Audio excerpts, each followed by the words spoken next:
जहां तक मेरे कंजूस होने का संबंध है, मैं इस लफ्ज़ से बुरा नहीं मानता, लेकिन मैं आपसे पूछता हूं, एक माँ जिसके कई बच्चे हों और आप जाकर उस माँ से उसका एक बच्चा मांगे, वो माँ अपना बच्चा आपको देगी?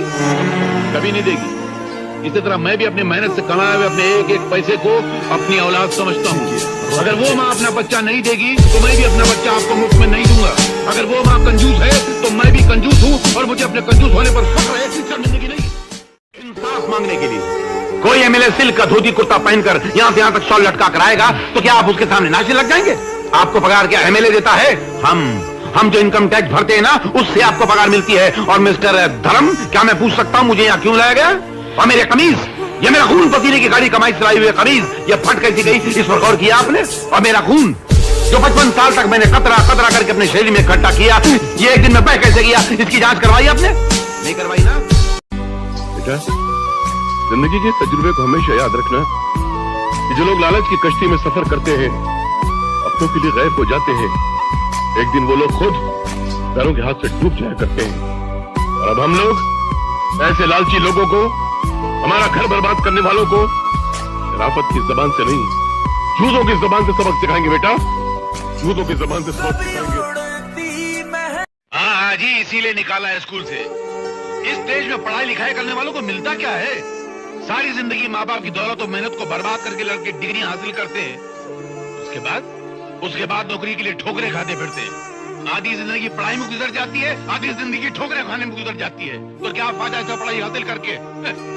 उल्टा पढ़ाई लिखाई हासिल करने के बाद मेहनत मजदूरी करते हुए शर्म आती है, क्योंकि दिमाग की दीवार पर डिग्री की छाप लग जाती है। क्या फायदा इसका? चिल्ला मत। तो मोहब्बत से मिटा जरूर है, मगर मोहब्बत के फलसफे को नहीं समझा तू। बहुत ऊंचा फलसफा है और मैं यहाँ तेरी शरारतों को रफू करने आया था। तेरी बदतमीजों को रफू नहीं कर सकता मैं जा रहा हूँ। अरे क्या? मुझे किसी की जरूरत नहीं है। अरे जब मैंने अपने दिल में रहने वालों के जाने का अफसोस नहीं किया तो घर से जाने वालों की परवाह क्या करूंगा? क्या माँ, गाली तो गरम गरम दे रही हो, चावल बासी दे रही हो।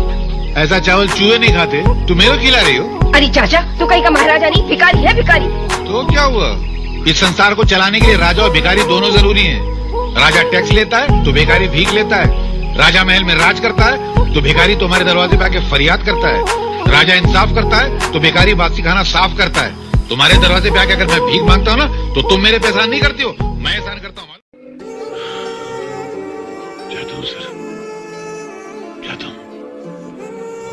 मगर आज स्कूल में पढ़ी हुई उस लकड़हारे की कहानी याद आ गई सर, जो अक्सर लोगों को बेवकूफ बनाने के लिए चिल्लाया करता था, शेर आया शेर आया। और सारा गांव उसकी मदद को दौड़ पड़ता था, और वह कोई शेर नहीं होता था। एक दिन सचमुच का शेर आया। उसने तो बहुत चिल्लाया कि शेर आया शेर आया, मगर उसकी मदद को तब कोई नहीं आया। वही हाल मेरा भी है सर। कल तक मैं झूठ बोलता था तो सारा जमाना विश्वास करता था, और आज मैं सच बोल रहा हूं तो एक भी इंसान विश्वास नहीं कर रहा है।